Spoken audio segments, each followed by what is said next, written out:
She cheated with her billionaire boss. Want a divorce. I agreed without a fight. Big mistake on her part. While she was busy with him, I discovered what she'd really been hiding. Then I met his wife. At his party, I told him, "Your wife is remarkable," while he shook with rage. The real game was just beginning. My name is Garrett Chambers. I'm 43 years old, and 3 weeks ago, I discover my wife has been sleeping with her boss for the past 6 months. I didn't confront her immediately. Instead, I did what writers do. I observed. I documented. I planned.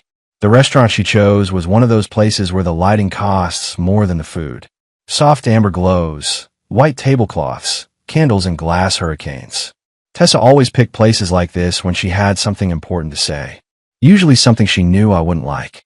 "You've been quiet tonight," she said, her fingers dancing around her wine glass without lifting it. She was nervous. That told me everything. "Just thinking," I said, cutting into my steak. "Long day. Garrett, we need to talk." There it was. The sentence that changes everything. I set down my fork and looked at her. Really looked at her. Tessa was 40, still beautiful in that effortless way that made other women study her like a puzzle. But tonight, something was different. Something guilty. "I'm listening," I said. She took a breath. "I've been seeing someone. From work. It's Trevor. Trevor Ashford. Trevor Ashford. Publisher of Ashford House, the literary empire where Tessa worked as senior editor. 47 years old. Married to some museum curator. Worth maybe 200 million. The kind of man who wore success like cologne. I should have felt panic. Anger. That hot rush of adrenaline. Instead, I felt calm. Eerily calm. Because I already knew. I'd known for 3 weeks and 4 days.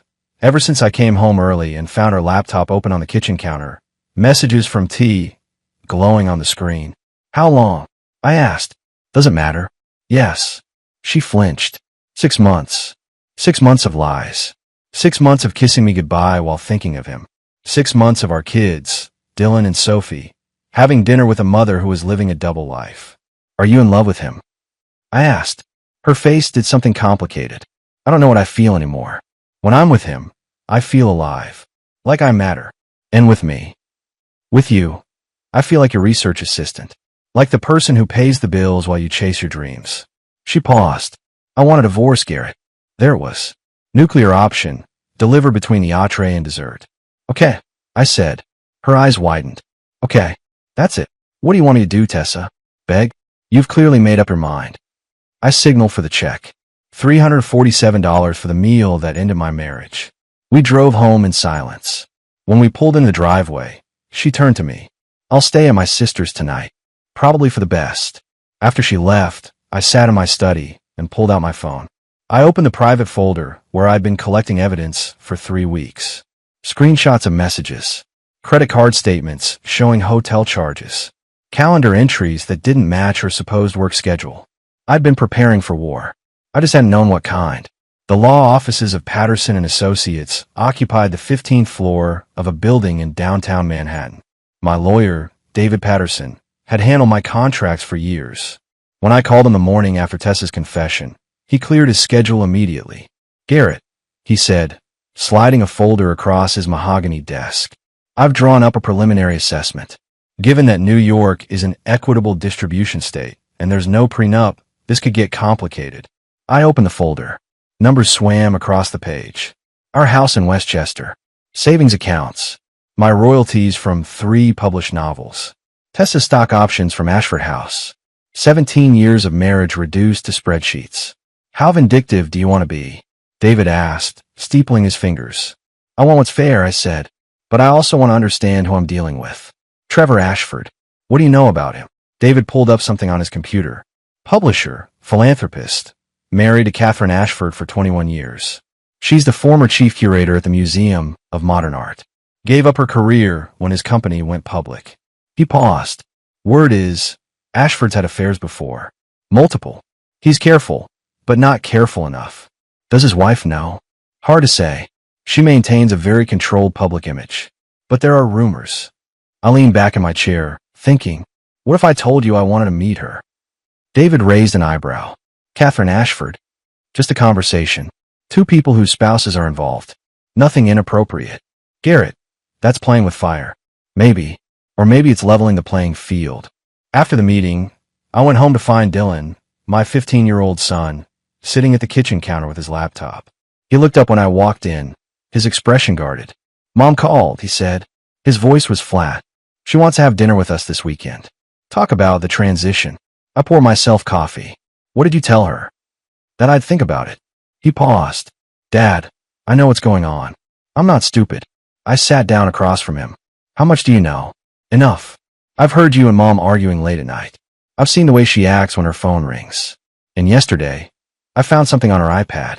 He turned his laptop toward me. On the screen was a messaging app one didn't recognize. She didn't log out. I saw messages between her and someone called T. They're not exactly subtle. My chest tightened. "Dylan, I'm sorry you had to see that. Are you guys getting divorced?" "Yes." He nodded slowly. "Good. She doesn't deserve you." His jaw clenched. "Or us." That night, I couldn't sleep. I kept thinking about what David had said.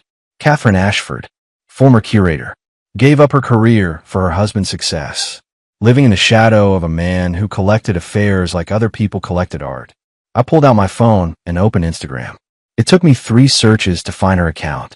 Private, but with a profile picture that showed a woman with dark hair and intelligent eyes, standing in front of a Rothko painting. Her bio read, "Former curator, current observer, always seeking beauty in unexpected places." I sent a follow request. Then I opened her public Facebook page. Recent posts about art exhibitions. A check-in at a gallery in Chelsea from 2 days ago. A shared article about the importance of preserving cultural institutions. A woman who'd lost herself in someone else's ambition. Just like I'd almost lost myself in Tessa's shadow. My phone buzzed. A notification. Catherine Ashford had accepted my follow request. I smiled. The game had begun. The Chelsea Art Gallery opening was one of those events where people pretended to understand modern art while networking and drinking expensive wine. I'd found it through Catherine Ashford's Instagram. She'd posted about an emerging artists exhibition opening Thursday night. I arrived at 7, dressed in dark jeans and a blazer. The gallery was all white walls and track lighting, filled with abstract paintings that probably meant something profound to someone. I took a glass of wine from a passing server and scanned the room. Catherine stood in front of a large canvas, her dark hair pulled back, wearing a navy dress that was elegant without trying too hard. She was alone, studying the painting with the kind of focus that suggested she actually cared about the art, not the social performance. I walked over and stood beside her, looking at the painting. Layers of blue and gray, like storm clouds breaking over water. "What do you see?" I asked. She turned, slightly startled, then smiled. A real smile, not the practiced kind. "Honestly, I see someone try to capture the moment before everything falls apart. That tension right before the storm breaks. That's specific. I used to be a curator. Specificity was my job." She extended her hand. "Catherine Ashford. Garrett Chambers." I shook her hand. Her grip was firm, confident. "I'm a writer. I follow you on Instagram. Your posts about art are actually insightful, not just the usual pretentious gallery talk." She laughed. "That's a low bar, but thank you." She gestured at the painting. "Are you here for the art or the networking?" "The art. I'm working on a novel about an artist, trying to understand how people see the world differently." It wasn't entirely a lie. I'd been researching art for a subplot. "What kind of novel?" "Literary fiction. About a man who realizes he's been living someone else's version of his life. He has to figure out who he actually is underneath all the expectations." Catherine's expression shifted. Something knowing and sad. "That sounds like a story worth telling." We spent the next hour walking through the gallery, discussing the pieces. Catherine had a way of explaining art that made it accessible without dumbing it down. She talked about negative space, about what artists chose not to show being as important as what they revealed. "I miss this," she said quietly, standing in front of a sculpture made of twisted metal. "Curating, building exhibitions, having conversations about meaning instead of just managing social calendars and charity galas." "Why did you stop?" "My husband's company went public. Suddenly, I needed to be a certain kind of wife. The kind who hosts dinners and sits on boards and makes them look good in magazines." She paused. "The kind who doesn't have her own career that might overshadow his." "That sounds lonely." She looked at me, really looked at me. "It is." My phone buzzed. A text from Tessa. We need to talk about the house. And the kids. Can you meet tomorrow? I silenced it. I'm sorry, I said to Catherine. Where were we? Talking about loneliness, she said. Though I think we were both being too polite to call it what it is. What is it? Surrender. We gave up pieces of ourselves to make other people comfortable, and now we're not sure how to get those pieces back. The honesty was startling. Beautiful, even. Can I buy you coffee? I asked. There's a place around the corner. We can continue this conversation somewhere without quite so many people pretending to understand abstract expressionism. Catherine smiled. I'd like that. As we left the gallery together, I felt something shift. This wasn't just reconnaissance anymore. This was connection. The coffee shop was small and dark, the kind of place where conversations felt private even when you were surrounded by strangers. Catherine ordered an espresso. I got a black coffee. We sat in a corner booth, and the pretense of the gallery fell away. I should tell you something, I said. I didn't find that gallery opening by accident. I followed you on Instagram because I wanted to meet you. Catherine's expression didn't change. I know. You know, Garrett, I'm not naive. A writer I've never heard of suddenly follows me, shows up at a gallery I posted about, and just happens to be charming and insightful. She sipped her espresso. I looked you up while you were getting our drinks. 3 published novels, moderate success, and married to Tessa Chambers, senior editor at Ashford House. My husband's company. My chest tightened. I can explain. Please do. I took a breath. 3 weeks ago, I discovered my wife has been having an affair with your husband. She told me 4 days ago that she wants a divorce. I spent those 3 weeks trying to understand who I was dealing with, and that led me to you. Catherine set down her cup carefully. Her hands were steady, but I could see the tension in her jaw. How long has it been going on? 6 months, according to Tessa. 6 months. She laughed, but there was no humor in it. That's actually longer than most of Trevor's affairs usually last. You must really like her. You knew. I've known about Trevor's infidelity for years. Not always the specific women, but the pattern. Late nights at the office. Unexplained charges on credit cards he thought I didn't monitor. Lipstick on collars. Perfume that wasn't mine. She looked directly at me. I hired a private investigator 8 months ago. He's documented 4 different women Trevor's been involved with in the past 2 years, including your wife. The revelation hit me like a physical blow. 4. Trevor collects beautiful, ambitious women the way other men collect cars. He makes them feel special, powerful, like they're part of something bigger than themselves. And then he moves on when someone younger or more exciting comes along. Catherine's voice was clinical, detached. Tessa's just his current acquisition. Why did you stay? Because leaving meant admitting I'd wasted 21 years on a man who never saw me as anything more than a trophy.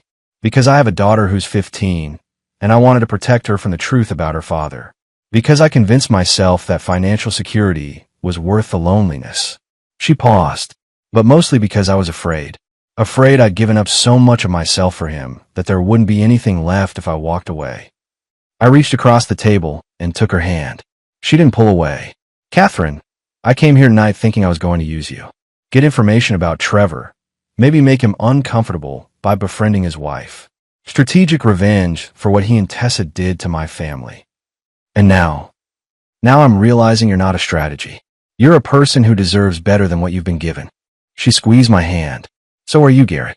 We sat there in that small coffee shop, 2 people who'd been betrayed by the same 2 people, finding something unexpected in each other. Not love. Not yet. But understanding. Recognition. The knowledge that we weren't alone in this. I want to see him lose everything, Catherine said quietly. Not just his reputation or his money. I want Trevor to understand what it feels like to be erased by someone you trusted. Then let's help each other, I said. No more secrets. No more pretending. We build our cases together, support each other through the divorces, and make sure they both understand exactly what they've thrown away. Catherine nodded. Partners. Partners. We exchanged numbers. Real contact information, not just Instagram handles. As we left the coffee shop, Catherine turned to me. Thank you for being honest with me tonight, even about your initial intentions. Thank you for not walking away when you figured out who I was. Garrett, I stopped walking away from hard truths when I hired that private investigator. I'm done running. I watched her get into a car and drive away, and I felt something I hadn't felt in weeks. Hope. Dylan was waiting for me when I got home from meeting Catherine. He sat at the kitchen counter, his laptop open, looking like he had something to say. "Dad, we need to talk," he said. I poured myself water and sat across from him. "What's on your mind?" He turned his laptop toward me. On the screen was a folder labeled Evidence. Inside were dozens of audio files, each labeled with dates spanning the past 14 months. "What is this?" I asked. "Recordings of Mom on her phone calls, talking to Trevor, talking to her friends about Trevor, planning when they'd meet up." His voice was steady, but I could see the tension in his shoulders. "I started recording about a year ago. I knew something was wrong. The way she'd light up when her phone rang, the way she'd leave rooms to take calls, how she started dressing differently. So I set up an app on her iPad that records when certain keywords are mentioned." My stomach dropped. "Dylan, that's illegal?" "Maybe, but it's also proof. 47 hours of recordings. Mom talking about how Trevor makes her feel alive, how she's planning to leave you once she gets a better settlement, how she's been hiding money in a separate account for 3 years, getting ready. 3 years. She'd been planning this for 3 years. There's more," Dylan continued, his voice harder now. "I found bank statements. Mom's been transferring money from a joint account to a private one. Small amounts, a few hundred here and there, but it adds up. She's moved almost $95,000 over the past 2.5 years. The betrayal kept getting deeper. Why didn't you tell me?" "Because I kept hoping I was wrong, that there was some explanation. But then she came home that night and told you she wanted a divorce, and I realized I'd been protecting her when I should have been protecting you." He closed the laptop. "I'm done protecting her, Dad. She doesn't deserve it." I stood up and walked around the counter, pulling my son into a hug. He was almost as tall as me now, 15 going on 30. "Thank you for telling me this. But Dylan, I don't want you carrying this burden. This is between your mother and me." "No, it's not," Dylan said, pulling back. "She made it about all of us when she decided to blow up our family. Sophie's 8 years old, Dad. She doesn't understand why Mom's not home. She cried herself to sleep last night, asking if it's her fault. That hit me like a punch. Where's Sophie now?" "At Emma's birthday party down the street. I told her you'd pick her up at 7. He paused. "Dad, there's something else. Something I found in Mom's medical records on her insurance portal." "What?" "She had 3 procedures at a women's clinic over the past 6 years. The records call them pregnancy terminations. Mom had 3 abortions and never told you." The room tilted. 3 abortions. 3 pregnancies she'd ended without my knowledge. Were they mine? Trevor's? Someone else's? "Dylan, I'm so sorry you had to see all of this." "I'm not sorry. I'm angry." His jaw clenched.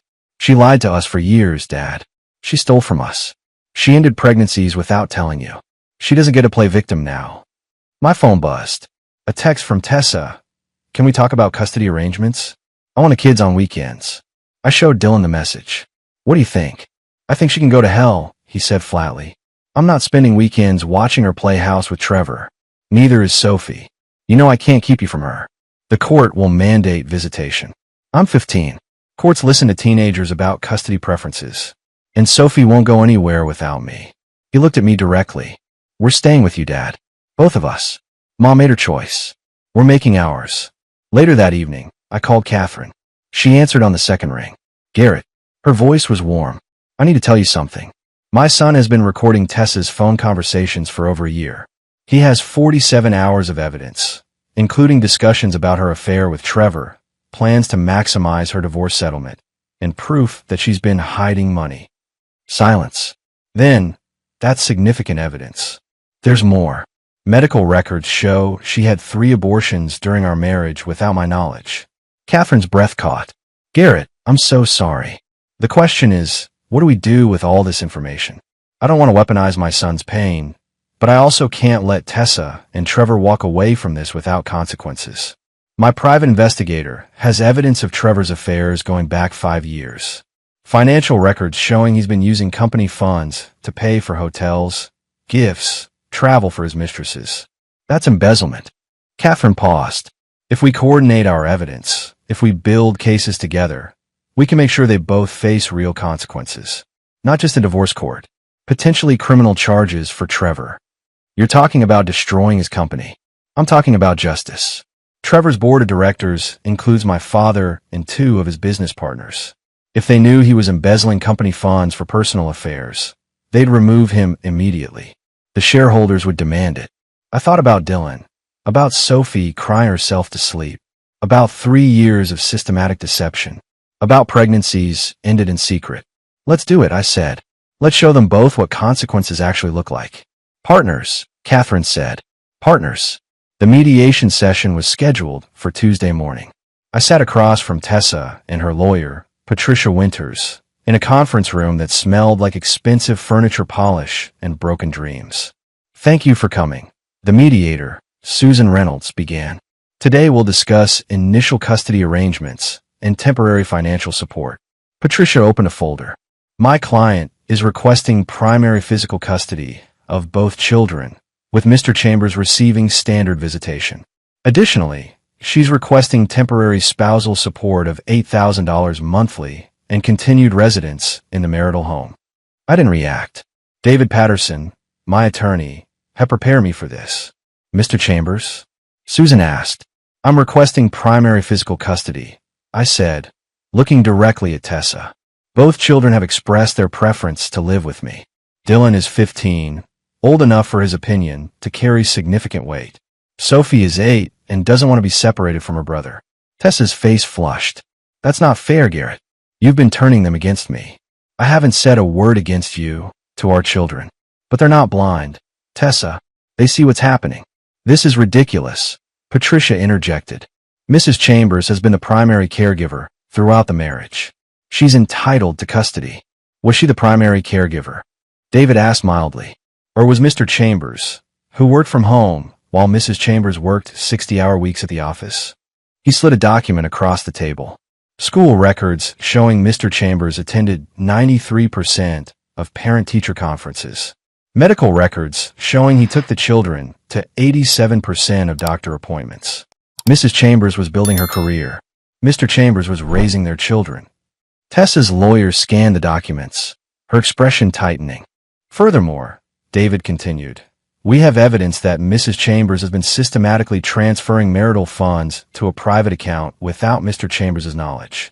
$95,000 over 2.5 years.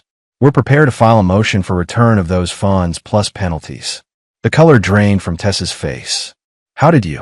It doesn't matter how we know, I said. What matters is that you've been planning this divorce for years while pretending everything was fine. You've been stealing from our family to fund your exit strategy. That money was for emergencies, Tessa said weakly. Was Trevor Ashford an emergency? David asked. Because we also have evidence that a significant portion of those funds were spent on gifts, travel, and accommodations related to your extramarital affair. Patricia held up a hand. We need a recess. I need to consult with my client. Take all the time you need, David said. In the hallway, David turned to me. That went well. Her attorney wasn't expecting us to have financial documentation. What happens now? They'll regroup. Probably try to negotiate a better settlement rather than have all of this come out in court. The hidden accounts, the affair, the systematic deception. None of it looks good for her. My phone buzzed. A text from Dylan. How's it going? I replied, good. She's rattled. Another text came through. This one from Catherine. Trevor just got a letter from his board requesting an emergency meeting. My father made sure they received copies of the expense reports showing company funds used for personal purposes. He's panicking. I smiled. The pieces were falling into place. 15 minutes later, we reconvened. Tessa looked like she'd been crying. Patricia's expression was tight. My client is willing to agree to joint physical custody, Patricia said. 50-50 split. She'll withdraw her request for spousal support in exchange for Mr. Chambers not pursuing the matter of the separate account. No, I said. Everyone looked at me. Garrett, David started. No. I repeated, looking at Tessa. You don't get to steal from our family, lie to our children, destroy our marriage, and then negotiate like this as a business transaction. I want primary custody. The kids stay with me during the school week. You get alternating weekends. And you're returning every dollar you took from that joint account. Or I'm filing criminal charges for theft. You can't do that, Tessa said, her voice breaking. Watch me. I've been accommodating our entire marriage. Tessa, I made myself smaller so you could shine brighter. I supported your career while raising our children. I forgave 1,000 small betrayals because I thought we were building something together. I stood up. But I'm done being accommodating. You made your choice. Now live with the consequences. I walked out of the mediation, David hurrying to catch up with me. Garrett, that was risky. I know. But I'm tired of playing defense. It's time to show her who she's actually dealing with. Trevor Ashford's emergency board meeting happened 3 days after our mediation. Catherine called me that evening, her voice electric with satisfaction. It's done, she said. The board voted to suspend Trevor pending a full financial audit. My father presented evidence of over $340,000 in company funds used for personal expenses. Hotels, jewelry, travel, all for his affairs. $340,000. I whistled. That's more than I expected. Trevor's been doing this for years. He thought he was untouchable. Catherine paused. The board also discovered he gave Tessa a promotion last year that came with stock options worth about $200,000. The timing coincided with the start of their affair. That's a conflict of interest violation. Can they take the options back? They're reviewing all compensation decisions Trevor made without proper board approval.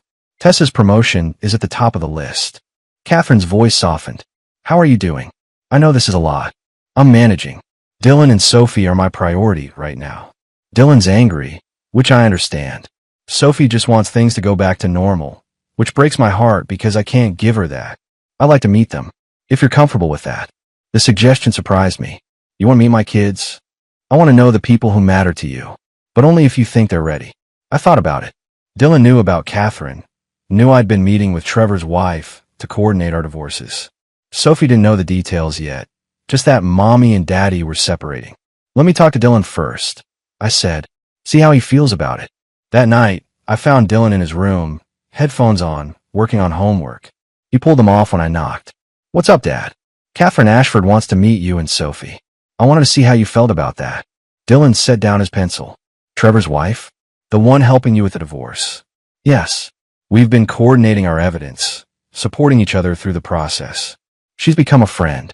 Just a friend. I sat on the edge of his bed. Honestly, I don't know what she is yet. We're both going through divorces. We're both trying to figure out who we are outside of our marriages. But yes, she matters to me. Dylan nodded slowly. Does she make you happy? She makes me feel like I'm not alone in this. Like someone actually sees me. Then I'll meet her. But Dad, if she hurts you, I'm going to be pissed. I laughed. Fair enough. 2 days later, Catherine came to the house for dinner. I told Sophie we had a friend visiting. Nothing more. She was too young for the complications.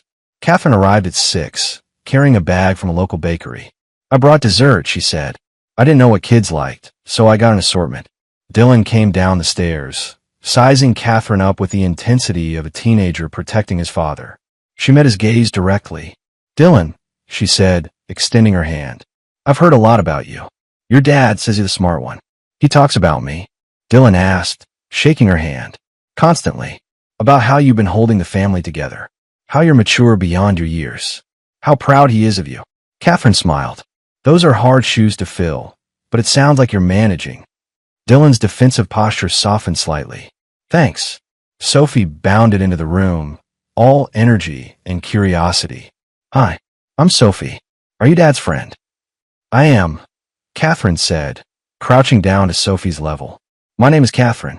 I brought cookies. Want to help me set them out? Yes. Sophie grabbed Catherine's hand and dragged her toward the kitchen. Dylan watched them go, then turned to me. She's not what I expected. What did you expect? I don't know. Someone more calculated. She seems genuine. She is. We had dinner together. Pasta, salad, nothing fancy. Catherine asked Sophie about school, listened to her talk about her friends and her art projects. She asked Dylan about his college plans, his interest in computer science. She was present, engaged, real. After Sophie went to bed, Dylan excused himself to do homework. Catherine and I sat in the living room, wine glasses in hand. Your kids are wonderful, she said. Dylan's protective of you. Sophie's full of light. You've done a good job with them. Thanks. They're navigating this better than I expected, though I know it's hard on them. Catherine set down her glass. Garrett, I need to tell you something. Trevor's lawyer contacted mine today. He wants to fast-track the divorce. He's offering me a settlement. $60 million, the house in the Hamptons, full custody of our daughter when she's not at school. All I have to do is sign an NDA about his affairs and agree not to cooperate with any investigations into company finances. That's a lot of money. It's hush money. He's trying to protect himself from criminal charges and public humiliation. She looked at me. I'm not taking it. Why not? Because $60 million doesn't give me back the 21 years I spent being invisible. It doesn't undo the humiliation or the loneliness or the sense that I gave up everything I love for a man who never valued me. Catherine's voice was firm. I want justice, Garrett. Real justice. I want Trevor to face consequences. And I want Tessa to understand that destroying families has a cost. I reached over and took her hand. Then let's make sure they both pay it. The literary gala was one of those events where New York's publishing elite gathered to celebrate themselves. Ashford House was hosting, launching 3 major books simultaneously. Trevor would be there. Tessa would be there. And Catherine had 2 invitations. Are you sure about this? I asked Catherine as we stood outside the venue, a converted warehouse in Soho with industrial lighting and exposed brick. She looked stunning in a red dress that Trevor had always hated, had told her was too bold, too attention-seeking. Tonight, she wore it like armor. I'm sure, Catherine said, taking my arm. Trevor needs to see that I'm not hiding, that I'm not ashamed, that I've moved on. Inside, the party was already in full swing. Writers, agents, editors, all mingling with champagne glasses and calculated conversation. I spotted Tessa across the room, standing next to Trevor, wearing the emerald dress she knew made her eyes look striking. She saw me at the same moment I saw her. Her face went white. Trevor followed her gaze. When he saw Catherine on my arm, his expression shifted from surprise to fury. He started walking toward us, Tessa trailing behind. Catherine, Trevor said, his voice tight with barely controlled anger. What are you doing here? Attending a literary event, Catherine said smoothly. I was invited. You remember Garrett Chambers, don't you? Award-winning novelist. I've been consulting with him on a project. Trevor's eyes narrowed. He looked at me like he was trying to place me. Chambers. That name sounds familiar. It should, I said. My wife works for you. Tessa Chambers. Senior editor. The recognition hit Trevor's face. Then the calculation. He looked between Catherine and me, putting the pieces together. You too. Trevor started. Our friends, Catherine finished. We met in an art gallery. Discovered we had common interests. Shared experiences. She smiled sweetly. Garrett's been teaching me about the publishing world. I'm thinking of getting back into curation. Perhaps opening my own gallery. Tessa stepped forward, her voice low and urgent. Garrett, can we talk privately? I don't think we have anything to discuss that Catherine and Trevor can't hear. I said. Please, Tessa said, and I heard desperation in her voice. Fine. 5 minutes. I turned to Catherine. I'll be right back. Tessa led me to a quiet corner. What are you doing? With her. Having a conversation. Building a friendship. What does it look like? It looks like you're trying to get revenge by cozying up to Trevor's wife. Revenge. I laughed. Tessa, I don't need revenge. You and Trevor are destroying yourselves just fine without my help. I'm just making sure I have a front row seat. The board suspended Trevor today. They're investigating his finances. Catherine's father is leading the charge. I know. Catherine told me. Tessa's face flushed. You're working together, coordinating against us. We're supporting each other through our divorces. There's a difference. I leaned closer. But here's what you need to understand. You don't get to blow up my life, steal from our family, lie to our children, and then dictate who I spend time with. I'm done being the accommodating husband. This is who I am now. Garrett, please. Save it. I need to get back to Catherine. We have a party to enjoy. I walked away, leaving Tessa standing there looking lost. When I reached Catherine, she was talking to an art dealer, discussing a potential exhibition space. She looked alive, engaged, nothing like the invisible wife she'd been. Trevor approached us again, this time alone. His face was red, his hands clenched at his sides. Stay away from my wife, he said to me, his voice low and threatening. Your wife. Catherine interjected. Trevor, we're getting divorced. Or did you forget that part when you were too busy sleeping with your employees? Catherine, this isn't the place. No, it's the perfect place. All your colleagues, your business partners, watching you realize that you've lost control. She stepped closer to him. I know about the embezzlement, Trevor. I know about all of it. And soon, everyone else will too. Trevor's face went from red to pale. You're bluffing. Am I? Catherine turned to me, smiling. Garrett, didn't you say you want to get some air? This party's getting a bit stifling. Absolutely, I said, offering her my arm. As we walked toward the exit, I leaned close to Catherine and whispered, Your wife is remarkable, Trevor. Absolutely remarkable. I felt Trevor's eyes boring into my back as we left. Could sense his rage from across the room. Catherine squeezed my arm. That felt good, she said. It looked good too. Outside, Catherine turned to me, her eyes bright. Thank you for coming tonight. For standing with me. Thank you for inviting me. For letting me be part of your revolution. She kissed my cheek. This is just the beginning, Garrett. Wait until they see what comes next. Trevor Ashford's fall happened faster than anyone expected. 3 weeks after the literary gala, the board of Ashford House voted unanimously to remove him as publisher. The financial audit revealed systematic misuse of company funds totaling over $400,000 spanning 5 years. Criminal charges were filed. Catherine called me the day the news broke. It's over, she said. Trevor's out. The company's installing an interim publisher while they search for permanent replacement. How do you feel? Vindicated. Exhausted. Free. She paused. Garrett, there's more. Tessa was fired this morning. The board reviewed her promotion and determined it violated company policy. They're revoking her stock options and demanding she return the bonus she received. I thought about Tessa, about the woman who'd traded our marriage for power and status, now losing both. I should feel something.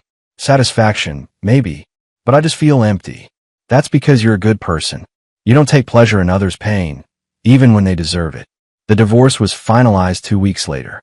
I got primary custody of Dylan and Sophie. Tessa got alternating weekends. The hidden money was returned, plus penalties. The house would be sold, proceeds split evenly. My royalties remain mine. Her stock options, now worthless, were hers. Dylan took the news calmly. Sophie cried but recovered quickly. Kids are resilient in ways adults forget. Catherine's divorce moved slower. Trevor contested everything, hired expensive lawyers, tried to drag it out. But the evidence was overwhelming. The affairs, the embezzlement, the systematic deception. In the end, he settled. Catherine got $80 million, the Hamptons house, and full custody of their daughter. What will you do now? I asked her over dinner at her place, 3 months after Trevor's firing. I'm opening a gallery, Catherine said, her eyes bright. Contemporary art, emerging artists. I've already found a space in Chelsea. I start renovations next month. That's incredible. What about you? Any new projects? I'm writing again. Actually writing, not just going through the motions. A novel about second chances and finding yourself after everything falls apart. Catherine smiled. Art imitating life? Something like that. She reached across the table and took my hand. Garrett, I want to be clear about something. I care about you. These past months, you've been more than a partner in revenge. You've been a friend. Someone who sees me. I care about you too, Catherine. More than I expected to. But we're both still healing. Still figuring out who we are outside of our marriages. I don't want to rush into something and mess it up. I agree completely. So let's take our time. Build something real instead of something reactionary. I'd like that. 6 months later, Catherine's gallery opened to critical acclaim. I was there, along with Dylan and Sophie. We stood in front of a painting, a landscape of storm clouds breaking over water, and Catherine explained the artist's vision. Sophie tugged my sleeve. Dad, is Catherine your girlfriend? I looked at Catherine, who was smiling. She's someone very important to me. Is that okay with you? Sophie nodded. I like her. She's nice. And she makes you smile. Dylan rolled his eyes but grinned. Just don't get weird about it, Dad. That night, as I drove home with my kids, I thought about Tessa. She'd taken a job at a smaller publishing house, struggling to rebuild her reputation. Trevor was facing trial for embezzlement. Both of them had gotten exactly what they'd earned. But I wasn't thinking about them anymore. I was thinking about Catherine, about the life we were building slowly, carefully, about Dylan and Sophie, resilient and strong, about the novel I was writing, the best work I'd ever done. Tessa had wanted me to feel small. Instead, I'd learned to take up space. She'd wanted me to break. Instead, I'd rebuilt myself into something stronger. That was the real victory. One year after Tessa asked for a divorce, I stood in Catherine's gallery at the opening of her second major exhibition. The space was crowded with collectors, critics, and art enthusiasts. Catherine moved through the room with confidence, explaining pieces, introducing artists, being exactly who she was meant to be. Dylan was talking to one of the artists, asking intelligent questions about technique. At 16, he developed an interest in digital art, was applying to colleges with strong computer graphics programs. He'd forgiven Tessa, eventually, but he lived with me full-time now. His choice, Sophie, now 9, was sketching in a corner, capturing the gallery scene in her notebook. She'd started art classes, discovered she had talent. She still saw Tessa on weekends, but the relationship was different now. Cautious. Rebuild on new terms. Catherine found me by the window. What are you thinking about? How far we've come. A year ago, we were both trapped in marriages that were killing us slowly. Now look at us. You publish a novel that got starred reviews. I have a successful gallery. Our kids are thriving. She smiled. We did pretty well for two people who were supposedly too damaged to start over. What happened to Trevor? I asked. I hadn't followed the news in months. Convicted on 3 counts of embezzlement. Sentenced to 18 months in federal prison. He starts next month. Catherine's voice was matter of fact. Tessa testified against him, trying to distance herself from the whole thing. Did it work? Not really. Her reputation in publishing is ruined. Last I heard, she was working as a freelance editor, barely making ends meet. I should have felt satisfaction. Instead, I just felt tired. I don't want to talk about them anymore. They're not part of our story. No, they're not. Catherine took my hand. Garrett, I want to ask you something. My daughter is coming home from boarding school for the summer. I'd like her to meet you. Officially. As someone important in my life. I'd like that. Dylan and Sophie could meet her too. Maybe we could all have dinner together. A blended family dinner. That's terrifying. Everything worth doing is terrifying. Catherine laughed. When did you become so wise? Around the time I stopped letting other people define my worth. As the evening wound down, Catherine and I stood on the gallery steps, watching people leave. The night was warm, the city alive around us. Thank you, Catherine said. For what? For seeing me when I was invisible. For standing with me when I decided to fight back. For being patient while I figured out who I was again. Thank you for the same things. She kissed me, soft and real. Not desperate or reactionary. Just honest. I love you, Garrett Chambers. I'm not sure when it happened, but I do. I love you too, Catherine Ashford. We stood there, two people who'd been destroyed and rebuilt themselves, who'd found each other in the wreckage and built something beautiful from the broken pieces. Dylan and Sophie came out of the gallery, ready to go home. Catherine's assistant was locking up behind them. Ready? I asked my kids. Yeah, Dylan said. But can Catherine come to dinner tomorrow? I want to show her the animation project I've been working on. I'd love to, Catherine said. As we walked to our cars, Sophie slipped her hand into Catherine's. Will you teach me about art? Like you teach other people. Absolutely. We'll start this weekend if you want. I watched them together, my daughter and this woman I loved, and felt something I hadn't felt in years. Complete peace. Tessa had destroyed our marriage, trying to find herself in someone else's power. But I'd found myself in the aftermath. Found strength, purpose, love. The best revenge wasn't destroying her. It was building something better than what we'd had. And I had.